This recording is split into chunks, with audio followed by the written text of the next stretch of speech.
भारत के most wanted list में शामिल कई चरमपंथियों की हत्या बीते 2 सालों में पाकिस्तान के अलग अलग हिस्सों में संदिग्ध हालत में हुई है और इन घटनाओं पर पाकिस्तान के प्रतिबंधित चरमपंथी संगठन खामोश हैं।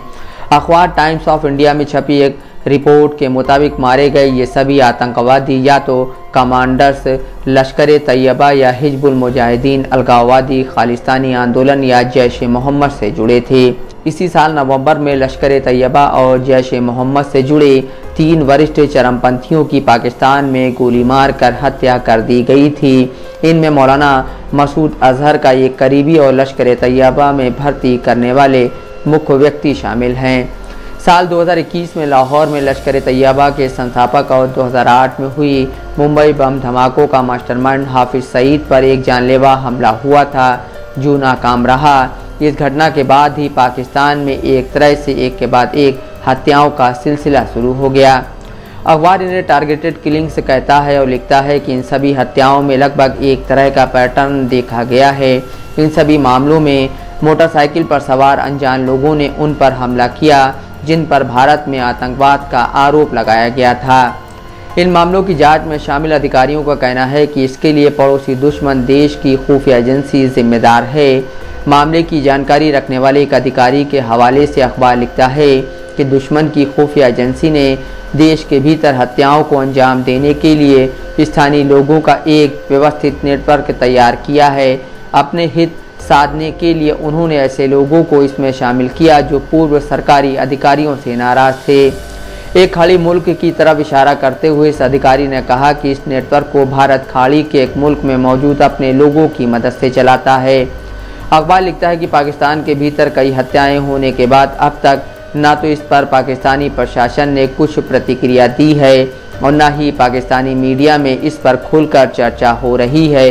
न तो सरकार ने और न ही मीडिया ने इनकी पहचान चरमपंथी के रूप में की है।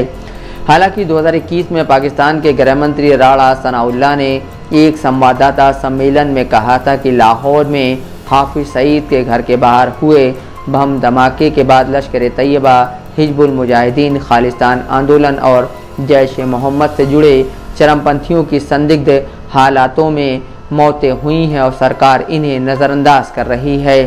अखबार लिखता है कि पाकिस्तान ने इन घटनाओं को नज़रअंदाज किया क्योंकि वो इनकी पहचान भारत के मोस्ट वांटेड आतंकवादियों के रूप में नहीं जाहिर करना चाहता था। पाकिस्तान की खुफिया एजेंसियों की माने तो भारत ने बीते सालों में पाकिस्तान के साथ कई ऐसे लोगों के नाम और पते साझा किए थे जिनकी आतंकवाद के मामलों में भारत को तलाश है। इनमें से कई की हत्या हाल के दिनों में हुई है। अखबार लिखता है कि पाकिस्तान इन मामलों पर इसलिए भी कुछ नहीं कहना चाहता क्योंकि उस पर financial action task force FATF का दबाव है। पाकिस्तान ने FATF को भरोसा दिलाया है कि वो आतंकी संगठनों और आतंकवाद का वित्त पोषण करने वालों के खिलाफ कारगर कदम उठाएगा। इसी साल नवंबर में मौलाना मसूद अजहर के करीबी और जैश ए मोहम्मद के नेता मौलाना रहीमुल्लाह तारिक की कराची में अनजान लोगों ने गोली मार कर हत्या कर दी। मीडिया में इसे स्थानीय धर्मगुरु की हत्या के रूप में पेश किया गया।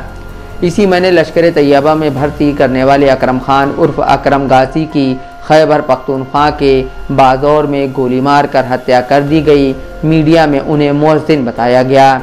5 नवंबर को ख्वाजा शाहिद उर्फ मियाँ मुजाहिद को अगवा कर मार दिया गया। उनका शव पाकिस्तान प्रशासित कश्मीर में लाइन ऑफ कंट्रोल के पास पड़ा मिला। उन पर 2018 में भारतीय आर्मी के सुजावन कैंप पर हमले की योजना बनाने का आरोप था। अक्टूबर में सियालकोट में 2016 में पठानकोट हमले का मास्टरमाइंड माने जाने वाले शाहिद लतीफ़ की 3 अनजान मोटरसाइकिल सवारों ने गोली मारकर हत्या कर दी थी। Bureau report, Dastak live news.